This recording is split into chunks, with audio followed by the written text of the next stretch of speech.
আজ আমি কালো জিরা দিয়ে কই মাছ রান্না করব। আশা করছি আপনাদের কাছে অনেক ভালো লাগবে। ভালো লাগলে লাইক, কমেন্ট, শেয়ার করে দিবেন। তো ভিউয়ার্স, আমি আয়শা's কুকিং শোতে আপনাদেরকে স্বাগতম জানিয়ে আজকের রান্না শুরু করছি। শুরু করার আগে আমার চ্যানেলে যারা নতুন বন্ধু এসেছেন তারা প্লিজ সাবস্ক্রাইব করে পাশে থাকবেন। তো আমি প্রথমে চুলায় প্যান বসিয়ে দিয়েছি, তারপরে হাফ কাপের মতো তেল দিয়েছি। তেলের ভিতরে একে একে মাছগুলো দিয়ে দিচ্ছি। এই মাছের ভিতরে আমি হলুদ গুঁড়া, মরিচের গুঁড়া, একটু সরিষার তেল দিয়ে এই মাছ আমি 1 ঘন্টা ম্যারিনেট করে রেখেছিলাম। ম্যারিনেট করার পরে আমি এই মাছ ভেজে নিচ্ছি। তো আমি মাছগুলো উল্টিয়ে দিচ্ছি। এই কই মাছ বেশিক্ষণ ভাজা যাবে না। বেশিক্ষণ ভাজলে মাছ শক্ত হয়ে যাবে। তো আমি কিছুক্ষণ ভেজে নিচ্ছি। ভেজে নেওয়ার পরে উঠিয়ে নিচ্ছি। এভাবে আমি সবগুলো মাছ ভেজে নিব। তো আমার মাছগুলো ভাজা হয়ে গেছে। এবার আমি সাইডে এই মাছগুলো রেখে দিচ্ছি। তারপরে সেই ভাজা তেলে আমি 1 চা চামচ কালো জিরা দিলাম এবং দেওয়ার পরে হাফ কাপের মতো পেঁয়াজ কুচি দিয়ে ভেজে নিচ্ছি। তো কিছুক্ষণ ভেজে নেওয়ার পরে আমি পানি দিয়েছি। 1 চা চামচ রসুন বাটা দিয়েছি। তারপরে 1 চা চামচ আদা বাটা দিয়েছি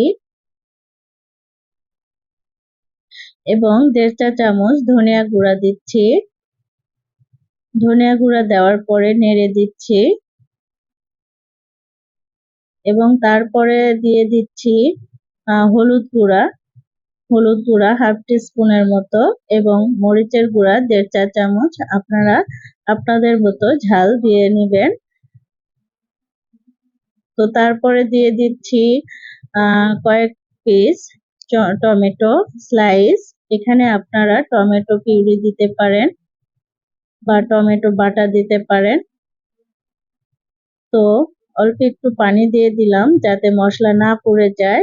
স্বাদ মতো লবণ দিয়েছি এবং 1 চা চামচ ভাজা জিরা গুঁড়া দিয়েছি। আপনারা চাইলে জিরা বাটা দিতে পারেন।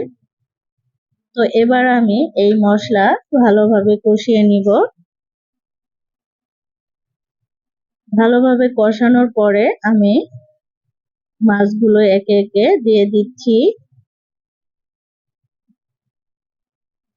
এ পর্যায়ে যদি আমার রেসিপি পছন্দ হয়ে থাকে প্লিজ লাইক দিয়ে দিবেন। তো আমি মাছগুলো দিয়ে দিলাম, তারপরে আলতোভাবে নেড়ে দিচ্ছি এবং মাছগুলো উল্টিয়ে দিচ্ছি যাতে মশলা লাগে।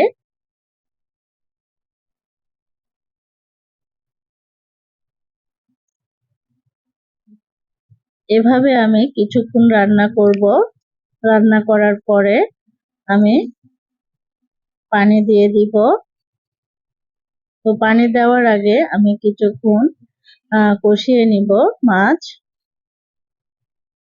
তো ভিউয়ার্স, মাছ কষানো হয়ে গেছে। এবার আমি পানি দিয়ে দিচ্ছি। যেহেতু এটা কই মাছের তেল ঝোল, একটু পানি বেশি দিয়েছি। কারণ যদি আপনারা শুকনা শুকনা করেন তাহলে করতে পারেন। তো আমি ঝোল রাখবো সেজন্য একটু পানি বেশি দিয়ে দিলাম। এভাবে কিছুক্ষণ রান্না করার পরে কাঁচামরিচ দিয়েছি 3-4টা।